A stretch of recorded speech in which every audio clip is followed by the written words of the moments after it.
بسم اللہ الرحمن الرحیم الحمد للہ وکفى وسلام علی عباده الذین اصطفى اما بعد قال اللہ تبارک وتعالی فی القرآن المجید والفرقان الحمید فاعوذ باللہ من الشیطان الرجیم بسم اللہ الرحمن الرحیم یا ایہا الذین آمنوا کتب علیکم الصیام کما کتب علی الذین من قبلکم لعلکم تتقون سبحان ربک رب العزت عما یصفون وسلام علی المرسلین والحمد للہ رب العالمین اللہم صل علی سیدنا محمد وعلی آل سیدنا محمد وبارک وسلم اللہم صل علی سیدنا محمد وعلی آل سیدنا محمد وبارک وسلم اللہم صل علی سیدنا محمد وعلی آل سیدنا محمد وبارک وسلم۔ معزز ناظرین اکرام، آج رمضان المبارک کی 3 تاریخ ہے۔ ویکینڈ تراویح فیس بک کے پیج پر آپ یہ لائیو ویڈیو سن رہے ہیں۔ اللہ رب العزت نے رمضان المبارک میں جو چیزیں فرض کیے ہیں اور جس کی اہمیت کو بتائی ہے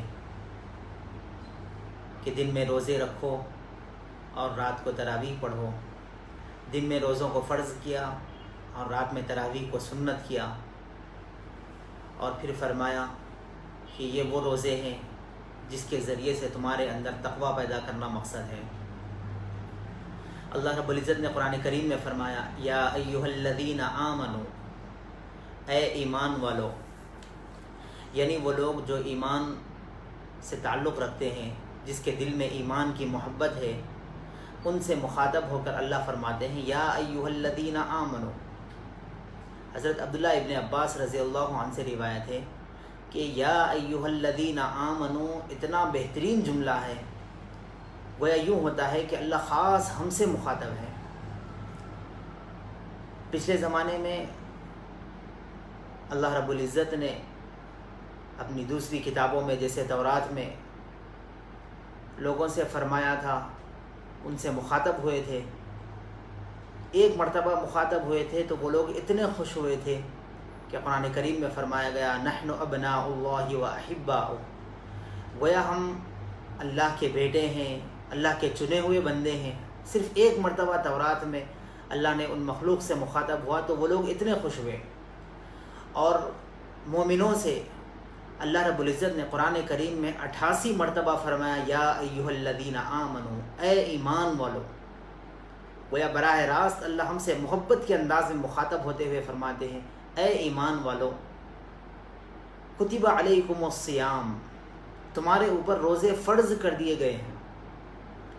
اب بندے کے ذہن میں سوال یہ پیدا ہوتا ہے کہ کیا اللہ رب العزت بندے سے ناراض ہو گئے تب یہ روزے فرض کر دیے ہیں؟ کیوں چاہتے ہیں اللہ کے بندہ دن بھر بھوکا رہیں؟ کیوں چاہتے ہیں؟ کیا ایسا ہوا ہے کہ اللہ کے پاس خزانے کی کمی ہو گئی ہے تو 1 مہینہ لوگوں کو بھوکا رکھو، اس کے بعد پھر جب دوبارہ خزانہ آ جائے تو پھر ہم لوگوں میں تقسیم کر دیں گے؟ نعوذ باللہ، ایسا نہیں ہے، اللہ کے خزانے میں کمی نہیں ہوگی۔ تو اللہ نے فرمایا یا ایھا الذین آمنوا، اے ایمان والو، کتب علیکم الصیام، تمہارے اوپر روزے فرض کر دیے گئے۔ جب بندے کے ذہن میں یہ سوال آیا تھا کہ کیا اللہ ناراض ہے تو آگے کی آیت میں اللہ نے فرمایا نہیں، ناراض نہیں ہیں ہم آپ سے، ہم آپ کے اوپر روزے اس لیے فرض کر دیے ہیں کما کتب علی الذین من قبلکم، جو لوگ تم سے پہلی امت تھی ان پر بھی روزے فرض کیے تھے ہم نے۔ اب پھر بندے کے ذہن میں اور ایک سوال یہ پیدا ہو جائے گا کہ اللہ پچھلی امت پر بھی کیوں روزے فرض کیے تھے، کیا مقصد تھا اللہ کا؟ تو اللہ نے اسی آیت کے تسلسل میں آگے فرمایا لعلکم تتقون، ہم یہ چاہتے ہیں کہ تمہارے اندر تقوی پیدا ہو جائے۔ اب جب یہ بات پوری مکمل ہو گئی، اللہ نے روزے فرض کر دیے اور پھر یہ بھی کہہ دیا کہ آپ سے پہلی امت پر بھی فرض تھے، اور پھر یہ بھی فرما دیا کہ ہمارا مقصد یہ ہے کہ تمہارے اندر تقوی پیدا کرنا ہے، تو بندے تو عاجز ہے، کمزور ہے، ان کے ذہن میں آگے یہ بات پیدا ہوتی ہے اے اللہ، کیا دن بھر روزہ رکھنے سے ہمارے اندر تقوی اور پرہیزگاری آ جائے گی؟ تو اللہ نے فرمایا کہ نہیں، اس کے لیے ہم نے چند شرطیں رکھ دی ہیں۔ ایسا نہیں کہ تم صرف بھوکے رہو اور تمہارے اندر تقوی پیدا ہو جائے گا، نہیں، ہم نے تمہارے اندر چند شرطیں رکھ دی ہے، آپ اس پر عمل کر لو تو پھر یقیناً تمہارے اندر تقویٰ پیدا ہو جائے گا۔ ایک بات نقطے کی یہ ہے کہ رمضان المبارک کے آنے سے پہلے اللہ رب العزت شیطان کو قید کر لیتے ہیں۔ کیوں؟ اس لیے کہ شیطان نے اللہ سے وعدہ کیا تھا، اے اللہ آپ ہمیں دربار سے باہر نکال رہے ہیں میری ایک غلطی پر، لیکن یاد رکھیں آپ، میں آپ کے ہر بندے کو نیک کاموں کی توفیق ہونے نہیں دوں گا۔ من بین ایدیہم ومن خلفہم وعن ایمانہم وعن شمائلہم، میں آپ کے بندے کو آگے سے، پیچھے سے، دائیں سے، بائیں سے، ہر طرف سے اتنا بہکاؤں گا، اتنا پریشان کروں گا کہ وہ آپ کے نیک کاموں سے دور ہوتا جائے گا، آپ کے فرائض کو، سنتوں کو ادا نہیں کر پائے گا۔ یہ شیطان کا مقصد تھا۔ تو اللہ نے یہ چاہا کہ ہم اس شیطان کو پہلے قید کر لیتے ہیں۔ کیا ضرورت تھی اللہ کو شیطان کو قید کرنے کی؟ اگر اللہ چاہتے تو شیطان سے وہ تمام طاقتیں، وہ قوتیں چھین لیتے اور شیطان عاجز ہو جاتا، پھر بندے کو یہ طاقت دیتے کہ وہ روزہ رکھ لے۔ نہیں، ایسا نہیں ہوگا۔ شیطان کو طاقت ختم کرنے کے علاوہ اس کو مکمل طور پر قید کرنا ہوگا۔ اس کی مثال یوں سمجھے کہ ایک علاقے میں کسی جگہ پر کوئی بڑا افسر آ رہا ہو، یا کسی دوسرے ملک کا کوئی سفیر آ رہا ہو یا صدر آ رہا ہو، تو جس جگہ پر وہ جاتا ہے اس پورے علاقے کے، عام الفاظ میں یوں کہا جائے کہ روڈی شیٹروں کو پولیس چند گھنٹوں کے لیے یا محکمہ حفاظت کے لوگوں نے چند گھنٹوں کے لیے ان روڈی شیٹروں کو اندر رکھ دیتے ہیں۔ وہ لوگ کوئی غلط کام تو نہیں کر سکتے اس موقع پر، لیکن ایک شبہ کی بنیاد پر ان روڈی شیٹروں کو پولیس اپنے حراست میں رکھتی ہے چند گھنٹوں کے لیے کہ دوسرے ملک کا صدر آئے اور پھر وہ اپنے تمام امور کو انجام دینے کے بعد جب وہ واپس چلا جائے تو پھر ہم ان کو رہا کر دیں گے، ان کو کوئی سزا نہیں دی جاتی۔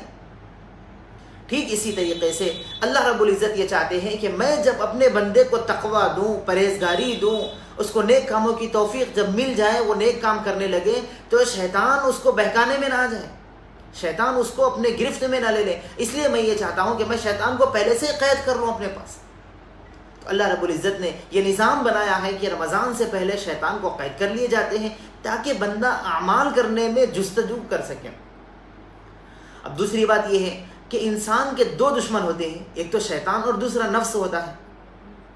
شیطان کو تو قید کر لیا گیا، اب نفس کے بارے میں یہ فرمایا گیا کہ آپ کو تقویٰ اگر حاصل کرنا ہو تو اس نفس کو بھی قید کرنا ہوگا۔ وہ نفس آپ کے اختیار میں ہے، وہ نفس کسی اور کے اختیار میں نہیں۔ ہر آدمی کا نفس اس کے اپنے اختیار میں ہوتا ہے کہ میں اس کو کیسے اپنے قابو میں رکھ لوں۔ جب اس کو اپنے قابو میں رکھ لے گا تو پھر اس کو اعمال کرنے میں بہت سہولت ہوگی۔ تو اللہ رب العزت نے فرمایا آپ کے ذہن میں اگر یہ گمان ہے کہ روزہ رکھنے سے تقویٰ مل جائے گا، ایسا نہیں ہے۔ آپ کو دو دشمنوں کو سے مقابلہ کرنا ہوگا۔ ایک دشمن سے مقابلہ کرنے میں ہم آپ کی مدد کر دیں گے کہ شیطان کو تو ہم نے قید کر لیا ہے، دوسرا دشمن جو آپ کے ساتھ ہے نفس، آپ اس کو قابو میں رکھو۔ اس کے لیے آپ کو کرنا یہ ہوگا کہ آپ اپنے وہ چیزیں جو چیزیں آپ کے اوپر حلال تھی آپ ان سے بھی پرہیز کرو۔ بیوی کو آپ نکاح کے ذریعے سے حلال کیے تھے، اللہ نے فرمایا کہ روزے کی حالت میں یہ آپ پر حرام ہو گئی۔ کھانا آپ کے لیے حلال تھا لیکن آپ اس کو بھی اپنے اوپر حرام قرار دیتے ہوئے اس سے بھی پرہیز کرو۔ پینا آپ کے لیے حلال تھا، آپ اس سے بھی گریز کرو۔ تو گویا تین چیزیں فرمائی، کھانا، پینا اور اپنی نفسانی خواہشات کو اپنی اہلیہ سے جو آپ کے لیے حلال تھی اس سے پوری کرنے سے، ان تین چیزوں سے آپ بچ جاؤ اور پھر بھوکا رہیں گے آپ، تو پھر یاد رکھو آپ کے اندر تقویٰ آ جائے گا۔ یہ چیزیں اللہ رب العزت نے فرمائی ہے کہ اگر روزہ رکھ لیں تو اس کے ذریعے سے ان تین کاموں پر آپ عمل کر لیں گے تو پھر یاد رکھو آپ کے اندر تقویٰ آ جائے گا۔ یہ تو تین چیزیں وہ تھی جو آپ کے لیے ضروری تھی، لیکن اسی کے ساتھ ساتھ اور دوسری چیزیں بھی یہ بتائی ہے کہ صرف ان تین چیزوں پر عمل کرتے ہوئے بھوکا رہیں اور آپ خوش فہمی میں رہ جائیں کہ میں تقوی والا بن جاؤں گا، میرے اندر تقویٰ آ جائے گا، یہ بات بھی غلط ہے۔ آپ کو ایسا بھی نہیں کرنا ہے، بلکہ آپ کو اس روزے کے ساتھ ساتھ ہر وہ کام جو آپ کے لیے حلال تھی اس سے بھی رکھنا ہے، اور جو چیزیں پچھلی زندگی میں بھی یعنی رمضان سے پہلے بھی حرام تھی، اس رمضان میں بھی روزے کی حالت میں بھی وہ چیزوں کو اپنے اوپر حرام ہی رکھیں، تب آپ کے اندر تقویٰ آئے گا۔ معلوم یہ ہوتا ہے کہ حلال چیزوں کو بھی اپنے اوپر حرام کرنا ہے روزے کی حالت میں، اور جو چیزیں حرام ہیں اس سے تو ہر حال میں ہم بچنا ہے. جب بچ جائیں گے تو اس کے ذریعے سے ہمارے اندر تقویٰ آ سکتا ہے. تو اللہ رب العزت نے فرمایا یا ایھا الذین آمنوا کتب علیکم الصیام کما کتب علی الذین من قبلکم لعلکم تتقون. ہم نے تمہارے اوپر روزے فرض کر، اے ایمان والو تمہارے اوپر ہم نے روزے فرض کر دیے، اور پچھلی امت پر بھی روزے فرض تھے. اس کا مقصد یہ ہے کہ تمہارے اندر تقویٰ آ جائے. یہ چیز ہم کو پیغام دینا ہے. اللہ رب العزت نے یہ پیغام بندے کو دیا ہے.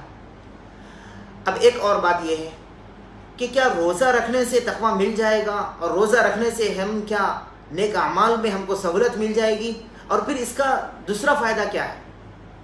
اللہ رب العزت نے فرمایا اس روزے سے انسان کی صحت بھی اچھی رہے گی، یعنی اس کی جسمانی صحت بھی اچھی رہے گی اور روحانی صحت بھی اچھی رہے گی. روحانی صحت اچھی رہنے کا مقصد یہ ہے کہ آپ کے اندر تقویٰ آ جائے گا، اور جسمانی صحت ٹھیک رہنے کا مقصد یہ ہے کہ انسان جو سال کے 11 مہینے ایسی چیزیں استعمال کرتا ہے جس سے اس کی صحت کو نقصان پہنچ سکتا ہے، اللہ رب العزت نے ان چیزوں کو سے بھی روکنے کے لیے یہ روزے رکھے گئے. ایک مرتبہ ہارون رشید کے زمانے میں ایک آدمی ہارون رشید کے پاس آیا اور آ کر کہنے لگا کہ آپ تو اللہ کی بہت ساری باتیں مانتے ہیں، اور یہ کہتے ہیں کہ اللہ نے ہر چیزیں بیان کی ہے، ہر چیزیں آدمی کی اچھائی کے لیے بتائی ہیں. میں بہت سارا علم رکھتا ہوں اور حکمت کا بھی علم رکھتا ہوں. میں یہ چاہتا ہوں کہ کوئی ایسی بات آپ کے اللہ نے فرمائی ہو جس سے آدمی کی جسمانی صحت بھی اچھی رہتی ہو اور روحانی صحت بھی اچھی رہتی ہو. کوئی ایک نقطہ آپ کے پاس ہے؟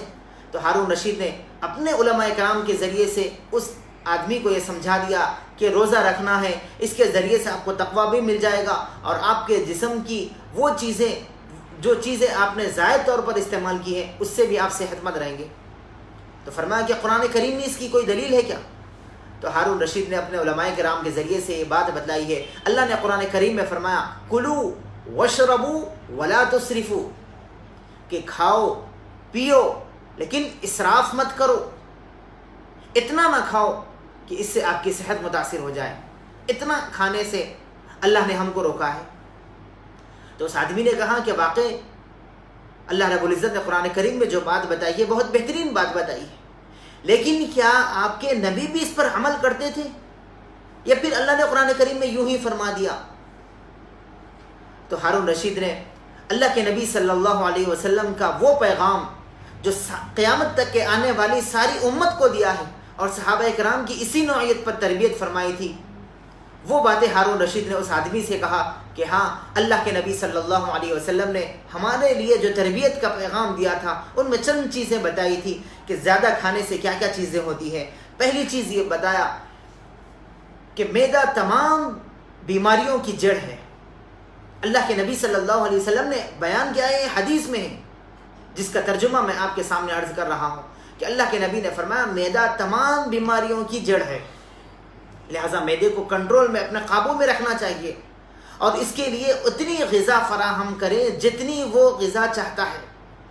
دوسری بات یہ فرمائی کہ جسم کو وہ غذا دو جو وہ چاہتا ہے. یہ نہیں کہ وہ کم غذا چاہ رہا تھا آپ بہت زیادہ استعمال کر لیے، یا پھر وہ کم چاہ رہا تھا آپ نے بہت زیادہ استعمال کی، یا پھر زیادہ چاہ رہا تھا تو پھر آپ نے کم استعمال کی. تو اللہ کے نبی نے دوسری بات بتائی ہے کہ جسم کو وہ دو جو وہ چاہتا ہے. اور تیسری بات فرمائی کہ پرہیز علاج سے بہتر ہے. اللہ کے نبی صلی اللہ علیہ وسلم نے فرمایا تھا کہ پرہیز علاج سے بہتر ہے، یعنی ہر وہ چیز جو آپ کے جسم میں زائد طور پر جاتی ہے آپ اس سے پرہیز کرو، یہ آپ کے ہر بیماری کا علاج ہے. ہارون رشید کے اس بات کے کہنے پر اس آدمی نے کہا کہ آپ کے رب نے اور آپ کے نبی نے جو باتیں بتائی ہیں اس پر عمل کر لے تو ساری دنیا کے لوگ عمل پہ آ جائیں تو کوئی کبھی بیمار نہیں ہو سکتا. تو پہلی چیز یہ ہے کہ معدہ تمام بیماریوں کی جڑ ہے، اس کو اپنے قابو میں رکھنا ہے. اور دوسرے جسم وہ غذا چاہتا ہے، جو غذا چاہتا ہے وہ اس کو آپ دیں. اور تیسری بات یہ ہے کہ پرہیز علاج سے بہتر ہے. یہ تین باتیں بتاتے ہوئے فرمایا کہ اگر آدمی اس پر عمل کر لے تو کوئی بیمار نہیں ہو سکتا. لیکن موجودہ زمانے میں اس پر ہم عمل کرنے سے قاصر اور عاجز ہو گئے ہیں. لوگ اتنا کھاتے ہیں گویا ان کو دیکھ کر یہ لگتا ہے کہ یہ لوگ کھانے کے لیے زندہ رہ رہے ہیں، جینے کے لیے نہیں کہہ رہے. پچھلے امت جو لوگ تھے، پچھلے زمانے کے جو لوگ تھے، صحابہ کرام کے، اس کے بعد کے زمانے کے جو لوگ تھے، وہ زندہ رہنے کے لیے نہیں کھاتے تھے، زندہ رہنے کے لیے مختصر کھایا کرتے تھے، لیکن آج ہم کھانے کے لیے زندہ ہیں۔ ایک سائنسی بات آپ کو بتاؤں کہ جنگل کا جو بادشاہ جس کو ہم شیر کہتے ہیں، اس کی غذا یہ ہے کہ وہ ہفتے میں ایک مرتبہ صرف اور صرف 750 گرام گوشت کھاتا ہے۔ جنگل کا بادشاہ ہونے کے باوجود ہفتے میں ایک مرتبہ صرف 750 گرام گوشت کھاتا ہے، اور ہم وہ لوگ ہیں جو اس دھرتی پر موجود ہے اور ہم اپنے گھر کے شیر اور بادشاہ کہلاتے ہیں، لیکن ہم ایک وقت میں صرف 750 گرام غذا کھا لیتے ہیں۔ اور ہمارا منہ تو اتنا عادی ہو گیا ہے ان چٹوری چیزیں کھانے کے، ہم ہر وقت میں کچھ نہ کچھ چیزیں کھاتے ہیں، کھانے لگتے ہیں، اور گویا ایسا کھاتے ہیں کہ بھوک لگے یا نہ لگے، ظہر کی اذان ہو جائے یا وقت 2 بج گئے یا اس سے زیادہ ہو جائے، گویا ہم یوں سمجھتے ہیں کہ کھانے کی گھنٹی بج گئی اور ہم کو کھانے لگنا۔ بہرحال ہم کھانے پر اتنے گر رہے ہیں، کھانے کے اتنے عادی بن گئے ہیں کہ ہماری زندگی کا ایک معیار یہ بن گیا ہے کہ ہماری زندگی میں صرف کھانا ہی باقی رہ گیا۔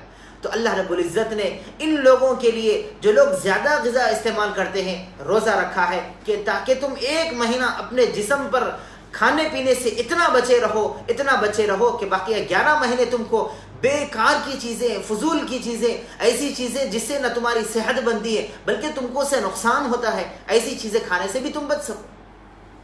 آپ دیکھ لیں، دواخانوں کا سرچ کر کے دیکھ لیں، وہاں پر جائیں، معلومات کر لیں تو معلوم ہوگا کہ جتنے بھی بیماریاں اس زمانے میں موجود ہیں وہ زیادہ کھانے کی، کم کھانے کی کوئی بیماری نہیں۔ بلڈ پریشر ہے، شوگر ہے، اور اسی طریقے سے گیسٹرک السر ہے، جتنے بھی امراض ہیں صرف اور صرف زیادہ کھانے کے۔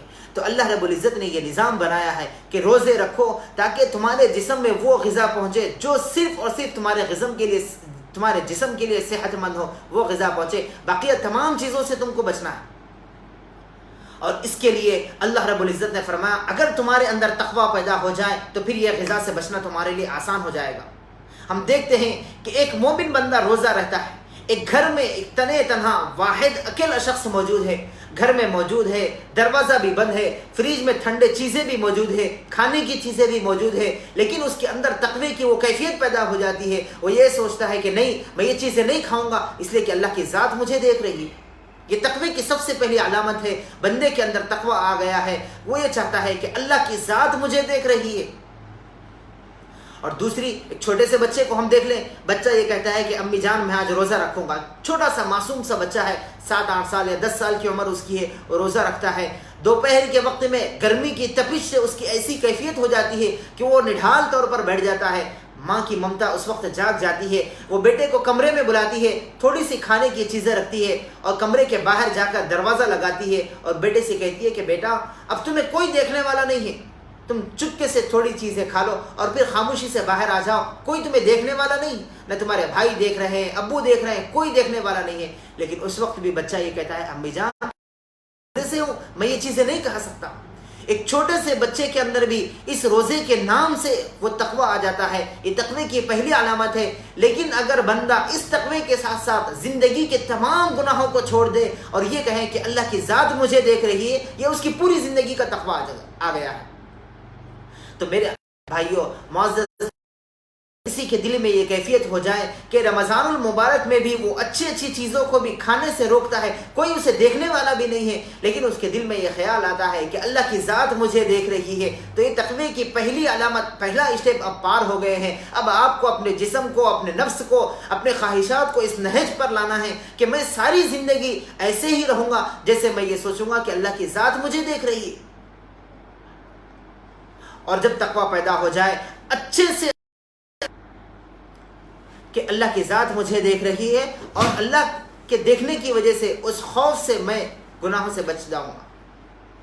اس کی مثال یہ ہے کہ حضرت یوسف علیہ السلام کے زمانے میں زلیخا، حضرت یوسف علیہ السلام خوبصورت تھے، نوجوان تھے، حسین و جمیل تھے، گناہ کے سارے مواقع موجود تھے۔ ایک خوبصورت نوجوان لڑکی ان کو اپنے کمرے میں بلا کر گناہ کے طرف مائل کرتی ہیں اور یہ کہتی ہے کہ ہی تلک، حضرت یوسف علیہ السلام کے دل میں وہ تقوی تھا، وہ یہ کہتے ہیں کہ قال معاذ اللہ، نہیں، اللہ کے خوف سے میں ڈرتا ہوں، اللہ کا خوف میرے دل میں ہے، نہیں میں گناہ نہیں کر سکتا۔ معزز ناظرین، تقوی ہمارے اندر آ جائے، غیر رمضان میں اگر بدنگاہی کا موقع مل جائے پھر بھی بندہ یہ کہے گا کہ نہیں میں گناہ نہیں کروں گا، قال معاذ اللہ، اللہ کی ذات مجھے دیکھ رہی ہے، اس کا خوف میرے دل میں ہے۔ جھوٹ بولنے کا موقع ملے، غیبت کرنے کا موقع ملے، ایک دوسرے کو نقصان پہنچانے کا موقع ملے، پھر بھی بندہ یہ کہے گا قال معاذ اللہ، نہیں میں گناہ نہیں کر سکتا۔ معزز ناظرین، اللہ رب العزت نے رمضان المبارک میں روزوں کو اس لیے فرض کیا ہے تاکہ تمہارے اندر تقوی آ جائے، اور تقوی کا علامت یہ ہے کہ بندہ ہر حال میں، ہر وقت میں اللہ کی یاد میں اور اللہ سے ڈرنے والا رہے۔ دنیا کی کوئی طاقت اسے دیکھے یا نہ دیکھے، صرف وہ یہ سوچے کہ اللہ کی ذات مجھے دیکھ رہی ہے۔ ایک آدمی کا واقعہ ہے، وہ کسی فاحشہ کو اپنے گھر پر لے آیا اور گناہ کے لیے زبردستی کرنے لگا، سارے دروازے بند کر دیے، اور پھر اس کے بعد یہ کہا کہ میں تم سے اپنے نفسانی خواہش کو پورا کرنا چاہتا ہوں۔ اس عورت نے جواب دیا ٹھیک ہے، آپ نے وہ سارے دروازے بند کر دیے ہیں، لیکن وہ دروازہ آپ نے ابھی تک بند نہیں کیا جہاں سے اللہ کی ذات دیکھ رہی ہے۔ اسی وقت اس نے گناہوں سے توبہ کر لی اور معافی مانگ لی اور گناہ سے بچ گیا۔ معزز ناظرین، اس رمضان المبارک میں روزے کو اتنی اہمیت سے رکھے، ایک تو ہمارے جسمانی فائدے اس سے حاصل ہو ہی جاتے ہیں، اور دوسرے تقوی ہمارے اندر آ جائے، اللہ سے ڈرنے والے بنے، اللہ کا خوف اپنے دل میں آ جائے، تو پھر یاد رکھے ہماری زندگی تو کامیاب ہو جائے گی۔ اللہ تو بندے سے یہی چاہتا ہے، اور پھر یہ چاہتا ہے کہ بندہ جو اعمال کرے میں اس کا بدلہ متعین کر کے رکھ دیا ہوں، کہ آدمی نماز پڑھے، قرآن کریم کی تلاوت کرے۔ ہم نے سنا ہے، پڑھا بھی ہے، اور ہم نے دیکھا بھی ہے کہ لوگ اس نیت سے اعمال کرتے ہیں کہ ہر حرف پر 10 نیکیاں ملتی ہیں، ایک فرض کرو، ایک نفل کرو، فرض کے برابر، فرض کرو 70 فرضوں کے برابر۔ 70 فرضیں اللہ محتاج نہیں ہے کہ لکھ کر 70 گنا بڑھ کے دے، بلکہ ایک زیادہ سے زیادہ تعداد کو متعین کرنے کے لیے 70 کا % متعین کیا ہے۔ اللہ رب العزت فرماتے ہیں کہ ہر عمل کا بدلہ ہم نے متعین کیا ہے، لیکن روزہ ایک ایسا عمل ہے جس کا بدلہ میں خود اس بندے کو مل جاؤں گا۔ بندے کے لیے کتنی خوش قسمتی کی بات ہے، ایک تو اس کا جسمانی فائدہ مل رہا ہے، دوسرے اس سے تقویٰ مل رہا ہے، اور تیسرے افطار کے موقع پر بندے کے دل میں وہ کیفیت، وہ خشوع اور وہ خوشی ملتی ہے کہ میں افطار کر رہا ہوں، ٹھنڈے ٹھنڈے مشروبات میرے سامنے ہیں، اچھے اچھے لوازمات میں اس کو پی رہا ہوں، کھا رہا ہوں۔ ایک تو خوشی اس کو یہ ملے گی، اور دوسری خوشی اس کو یہ ملے گی کہ اس روزے کا بدلہ اللہ خود مجھے مل رہا ہے۔ بندے کو اور کیا چاہیے زندگی میں کہ روزے سے اللہ مل جائے، اور پھر اس کے بعد اس کو کیا چاہیے؟ حدیث پاک میں ہے، اللہ کے نبی صلی اللہ علیہ وسلم نے فرمایا روزے دار اللہ کو اتنا پسند ہے کہ اس کے منہ سے نکلنے والی بو بھی اللہ کے پاس مشک سے زیادہ اہمیت رکھنے میں۔ بو کا مطلب یہ نہیں کہ بہت سارے لوگ یہ کہتے ہیں کہ میں برش نہیں کروں گا، اپنے دانتوں کو صاف نہیں کروں گا اس لیے کہ روزے دار کے منہ سے جو بدبو نکلتی ہے اللہ کو پسند ہے۔ ایسا ہرگز نہیں ہے۔ صفائی کا خیال رکھیں، صفائی آدھا ایمان ہے، الطہور شطر الایمان ہے، پاکی آدھا ایمان کا درجہ رکھتی ہے۔ وہ بو مراد ہے اللہ سے، اللہ کو جو معدے کے خالی پن کی وجہ سے منہ سے جو نکلتی ہے، اللہ کو وہ بو پسند ہے۔ تو اس لیے ایک تو روزے کے ذریعے سے اللہ ہم کو ملتا ہے، ہمارے منہ سے نکلنے والی وہ اللہ کو مشک سے زیادہ اہمیت رکھتی ہے، اور ہم سے اللہ راضی ہو جاتا ہے، اللہ ہم کو تقویٰ دینا چاہتا ہے۔ اتنے سارے فائدے روزے کے ہم کو مل جائیں، تو پھر ہم غفلت کی وجہ سے، لاپرواہی کی وجہ سے اگر ہم روزے کو ترک کر دیں، اس سے بڑی بدبختی ہمارے پاس اور کوئی نہیں ہو سکتی۔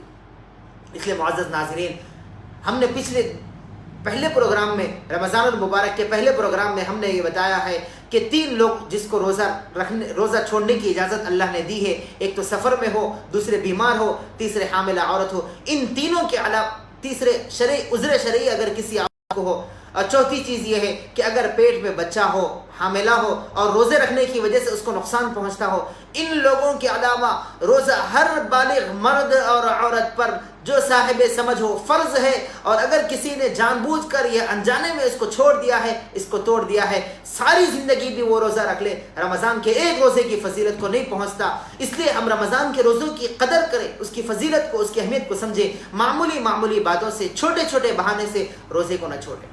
اور دوسرے روزے کے متعلق چند مسائل ہیں، 2-3 باتیں عرض کرنی یہ ہے کہ اکثر لوگ روزہ سحر کرنے اور افطار کرنے میں مسجد کے سائرن اور مسجد کے مؤذن کی اطلاع پر منحصر ہوتے ہیں، اور وہ ان کے اطلاع ملنے کے بعد فوراً روزے کو کھول دیتے ہیں۔ ایسا کرنے سے اگر آپ کا روزہ فاسد ہو جائے، اگر آپ کا روزہ ضائع ہو جائے تو اس کے ذمہ دار آپ خود ہوں گے۔ مسجد کا کوئی مؤذن آپ کے لیے اس بات کی دلیل نہیں کہ آپ اس کی آواز سن کر روزے کو افطار کر لیں۔ اور دوسرے، سحر کے وقت میں جو اوقات ہر علاقے میں، ہر اضلاع میں مختلف اوقات کو متعین کیے ہیں کہ اس کے وقت کو متعین کو سمجھیں۔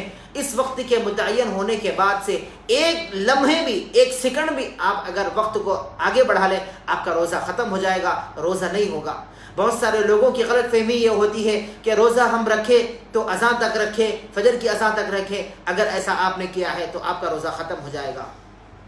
معزز ناظرین، چند مسائل ایسے ہوتے ہیں جس کی وجہ سے روزہ فاسد نہیں بلکہ ختم بھی ہو جاتا، روزہ فاسد بھی ہو جاتا ہے، اس کی قضا کے ساتھ اس کا کفارہ بھی ہم کو کرنا پڑتا ہے۔ ایسے احتیاط ہم سے برتیں اور ہمارے علاقے میں رہنے والے علماء کرام اور مفتیان کرام سے وقتاً فوقتاً حالات کو معلوم کرے، جانے کس چیز سے روزہ ٹوٹ جاتا ہے اور کس چیز سے روزہ مکروہ ہوتا ہے اور کن چیزوں سے روزہ فاسد ہو جاتا ہے اور کن چیزوں سے روزے کی قضا اور کفارہ ہم کو کرنا پڑتا ہے۔ اپنے علاقے کے علماء کرام سے معلوم کر لے اور پھر اس پر عمل کر لے۔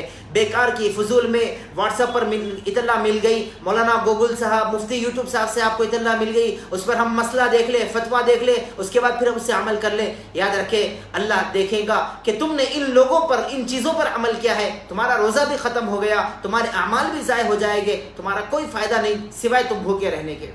اس لیے ان چیزوں سے پرہیز کریں۔ اور خاص کر ایک بات آپ کو اور عرض کرنی ہے کہ اس وقت الیکٹرانک میڈیا کے ذریعے سے واٹس ایپ پر اتنے میسیجز آتے ہیں کہ یہ اطلاع ملتی ہے کہ یہ روزے کی فضیلت ہے، یہ روزے کا ثواب ہے، آپ یہ کام کر لو اور اس کو آگے شیئر کرو، آپ 10 لوگوں کو شیئر کرو۔ جیسے وہ میسیج کو پڑھتے ہیں پھر یہ شیئر آگے شیئر کرتا ہے۔ ایسا ہرگز نہ کریں جب تک اس کی کسی چیز کی تحقیق نہ ہو جائے۔ انسان کے جھوٹا ہونے کے لیے اتنا ہی کافی ہے کہ وہ سنی سنائی بات دوسروں کو بیان کرنا شروع کر دے۔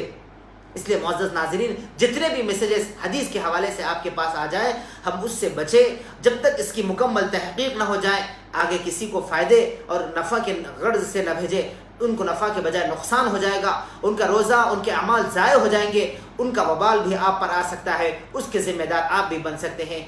بہرحال جو باتیں بتائی گئی ہیں روزے کے حوالے سے، اللہ ہم سب کو عمل کرنے کی توفیق عطا فرمائے۔ یہ جو پروگرام ویکینڈ تراویح جو فیس بک پر لائیو چل رہا ہے، آپ اس پروگرام کو لائک کریں، اس پیج کو لائک کریں اور دوسروں تک جہاں تک آپ پہنچا سکتے ہیں وہاں تک ان باتوں کو پہنچائیں، اور سب کے لیے دعا کریں کہ اللہ ہم سب کو اس باتوں پر عمل کرنے کی توفیق عطا فرمائے۔ وآخر دعوانا ان الحمد للہ رب العالمین۔